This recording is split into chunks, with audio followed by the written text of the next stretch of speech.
You may have clicked on this video in order to find out what Bitcoin is and how it works. By the end of this video, you will have a full understanding of Bitcoin and might even want to get started using it yourself. Bitcoin, a cryptocurrency or digital currency, was created in 2009 by an unknown programmer or unknown group of programmers that went by the pseudonym Satoshi Nakamoto. Since 2009, Bitcoin has gained a lot of public interest, and along with that interest came a lot of confusion. As Bitcoin value continues to rise, more and more people want to get in on this up-and-coming currency, but have a lot of questions to answer before they can get started. What is Bitcoin made of? How can money be completely digital? And how does digital money have any value? All of these questions and more can be summed up in one simple question: what is Bitcoin? Interested in learning what Bitcoin is? Be sure to stay till the end of the video, because today we will answer these questions for you and make the concept of Bitcoin much clearer for you to understand. Interact with us. Subscribe and hit the notification button to be notified when we upload more content. Don't forget to leave a like and comment below. Also, feel free to suggest any type of videos you would like to see on this channel. Thanks! You probably have heard that Bitcoin is called a cryptocurrency or digital currency, but you might not understand what exactly that means. Understanding digital currency can be confusing because it operates quite differently than the paper money that we are used to. Basically, all Bitcoin transactions are made through a specific computer database software. The type of database that Bitcoin uses is called a blockchain. Blockchain technology has only been around since the 1990s, so it is fairly new, and Bitcoin is what really developed the software and put it on the map. In a blockchain, data is divided and stored in many different blocks of information, instead of being stored in tables like a typical database.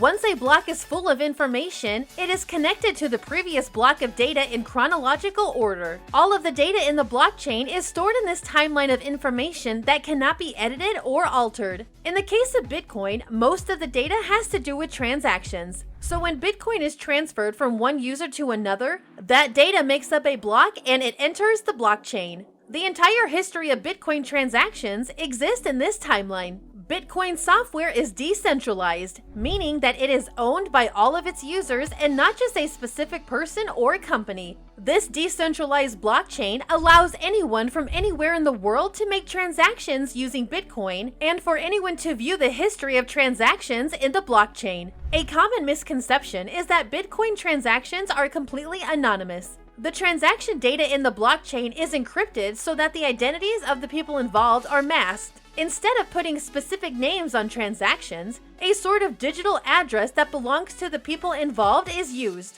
So while Bitcoin transactions are not totally anonymous, it is not very easy to figure out who is involved in them either. Bitcoin has a few more unique characteristics that stem from its blockchain software. First of all, storing and making transactions with Bitcoin is very secure because of how the information is encoded and stored in the blockchain. Each person involved in a transaction goes through an in-depth verification process. Because Bitcoin requires no middleman like a bank, transactions can be made directly from person to person as long as they both have Bitcoin accounts. In fact, Bitcoin transactions could be made between any two entities with Bitcoin accounts. For example, in the future, there could be parking meters, vending machines, or self-driving taxis that accept Bitcoin as a form of payment. The only potential downsides to Bitcoin software are that due to the chronological and immutable order of the blockchain, Bitcoin transactions can't be reversed. There are also some fees that users have to pay when making transactions, depending on the amount of Bitcoin being sent or received and the current value of Bitcoin. These fees exist because of the people that work to keep Bitcoin's blockchain secure and running as smoothly as possible.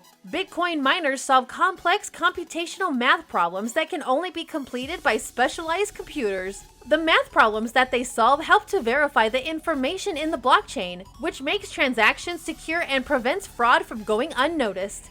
Bitcoin miners are paid for each problem they solve if they are the first person to get the right answer. Bitcoin mining is the only way that new Bitcoin can be introduced to the economy, like minting paper money. You may think that this would lead to an inflation, but Bitcoin's creator had a plan to prevent that. The amount that Bitcoin miners are paid for each block of information that they upload to the blockchain is reduced by half every 4 years.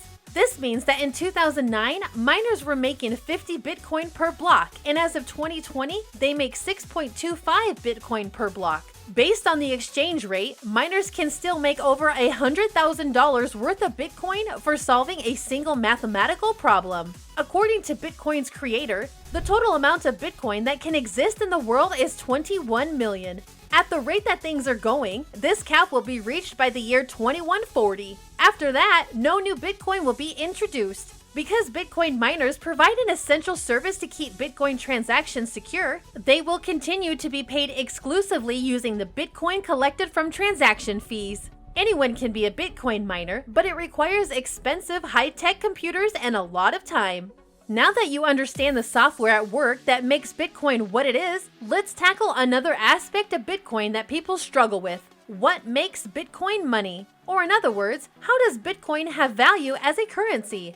Bitcoin is very different from what we normally consider currency. It has no physical form like precious metals or paper money. It is not issued by a specific national government like fiat currency. It is not uncommon for a currency to not be backed by any physical commodity or precious metal. For example, a US dollar does not have value because of the paper it is printed on, but simply because the United States government allows it to be traded for goods and services. So fiat currencies, such as the US dollar, have value because of their utility in being exchanged for other things. Bitcoin has great utility as a medium of exchange because it can be used by anyone in the world and requires no bank or currency exchange. Bitcoin has lots of other characteristics that are desirable in a form of currency.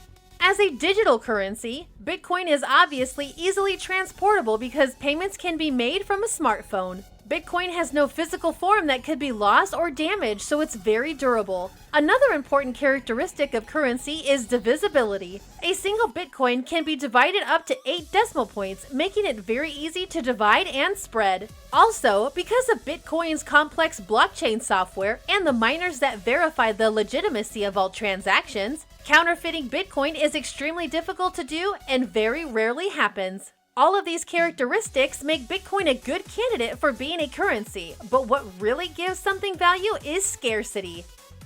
Most currencies are controlled by a government, which can control how much money is supplied to be in circulation based on other economic factors. As previously mentioned, the total amount of Bitcoin in circulation will be capped at 21 million, and the amount of Bitcoin introduced each year is decreasing at a steady rate of half every 4 years. This system is very different, but still makes Bitcoin a scarce resource. 21 million Bitcoin is a relatively small amount compared to most other currencies, and especially when it is considered that Bitcoin is used all over the world. It is uncertain what will happen once all 21 million Bitcoin have been introduced into circulation. Generally, we know that scarcity of a resource raises its value, such as with precious metals and fossil fuels. So as Bitcoin gains more users and the amount of new Bitcoin being introduced decreases, it is presumed that the high demand and scarcity will cause Bitcoin to increase in value even more. Coming to terms with what Bitcoin is can be overwhelming, so let's go over what you've learned.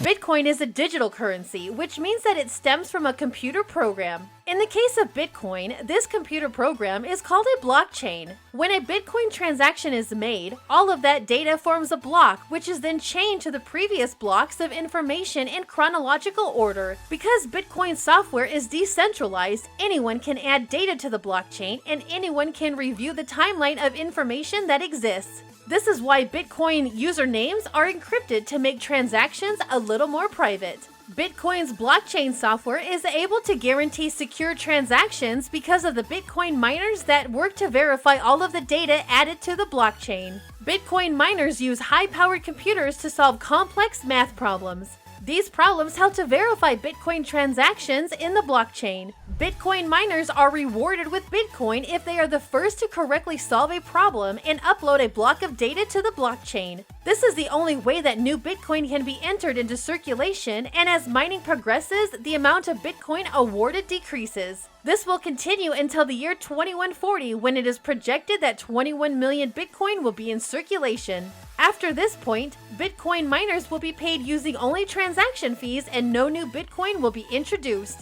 Despite its seemingly complex program, Bitcoin has most of the characteristics that a normal currency has. Bitcoin is divisible. portable, durable, has utility, and it's hard to counterfeit. All that Bitcoin is missing is a physical form or a commodity to back it up. When you consider fiat currencies and digital banking, these aspects of Bitcoin are becoming more commonplace too. Most importantly, Bitcoin gains value from its scarcity. Every year, Bitcoin is becoming more and more popular, and as you know, there are less new Bitcoins brought into circulation each year. As demand for Bitcoin goes up and its supply goes down, Bitcoin's value is set to go way up. Now that you understand a bit more about what Bitcoin is, you have lots of options for getting started using the digital currency. Maybe you're interested in putting in some hard work as a Bitcoin miner, or maybe you would be more interested in an easier Bitcoin investment like an exchange. However you plan to get started using Bitcoin, you can put your knowledge of its blockchain software and scarcity value to good use. Even if you don't plan to use Bitcoin, you can impress your friends with your knowledge about digital currencies. How do you plan to get started with Bitcoin? Let us know about your Bitcoin experience in the comments section below.